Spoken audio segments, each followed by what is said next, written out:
Greetings and congratulations from Touch History. I, Parvez Kamal, am trying to present the history of America based on true events, feeling the urge to inform the next generation. Abraham Lincoln is often presented as a symbol of unity and conscience in American history, not because he was flawless, but because he led the nation through its most violent internal crisis with a moral clarity that shaped the future of the United States. Born into poverty in 1809, Lincoln grew up in a world marked by sharp divisions between free and slave states, wealthy landowners and frontier farmers, industrial ambition and rural hardship. His early life on the frontier did not offer comfort, but it taught him self-reliance, empathy, and a deep respect for hard work. He read by firelight, studied law on his own, and climbed into national politics with a reputation for honesty and thoughtful reasoning. By the time he reached the presidency in 1861, the country was already breaking apart, and Lincoln found himself at the center of a storm that threatened not only the Union but the very meaning of democracy. When southern states seceded following his election, Lincoln insisted that the Union was more than a political arrangement. It was a living commitment to the ideals of the American Revolution, and breaking it would undermine the possibility of a government of the people, by the people, for the people. Yet Lincoln did not rush into conflict out of pride or power. Instead, he appealed repeatedly for conciliation, understanding, and the preservation of a shared national identity. His moderate approach angered radicals on both sides. Abolitionists believed he moved too slowly against slavery, while Southern leaders saw him as an existential threat. Still, Lincoln held a firm middle ground. He believed that the nation could not endure permanently divided between slave and free, and that the preservation of the Union required moral and political courage. As the Civil War erupted, Lincoln's leadership was defined by a difficult balance between military necessity and moral responsibility. He replaced generals, endured defeats, and faced criticism from Congress, newspapers, and even members of his own cabinet. Yet he remained focused on the bigger picture, a unified nation where liberty was not selective but universal.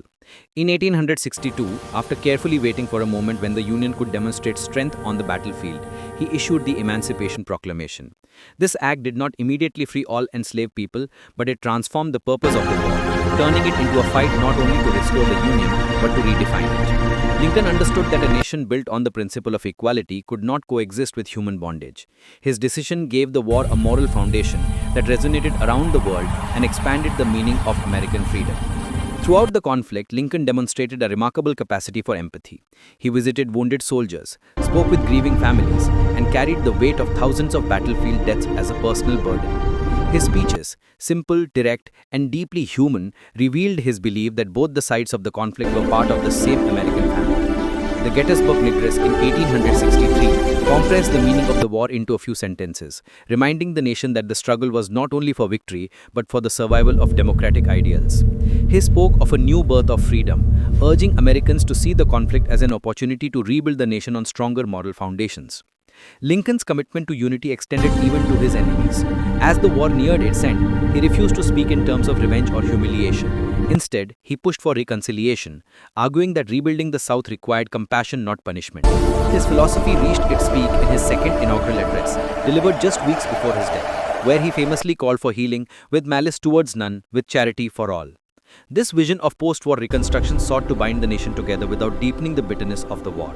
He believed that peace would last only if it was built on mutual respect, shared responsibility, and an honest reckoning with the causes of the conflict. Lincoln's assassination in April 1865 cut short his plan for national healing and left the country without the steady moral guidance he had provided throughout the war. His death created a vacuum that allowed harsher voices to shape reconstruction, often in ways that betrayed his spirit of reconciliation. Yet his legacy endured.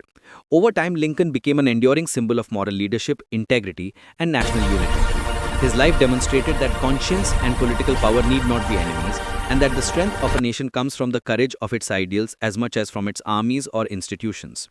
Today, Lincoln is remembered not only for the preservation of the Union or the emancipation of enslaved people, but for the example he set, a leader who sought harmony in the midst of conflict and held firmly to the belief that the United States could be a nation where justice and freedom applied to all.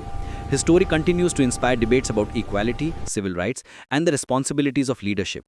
More than a century and a half after his death, he remains a powerful reminder that unity is not the absence of disagreement, but the shared commitment to work towards a common future, guided by conscience, compassion, and the belief that a nation can be both strong and humane. Subscribe if you love this kind of historical storytelling. It's not just facts, it's feelings. Drop your current city and time in the comments. I love knowing history with True. Thank you.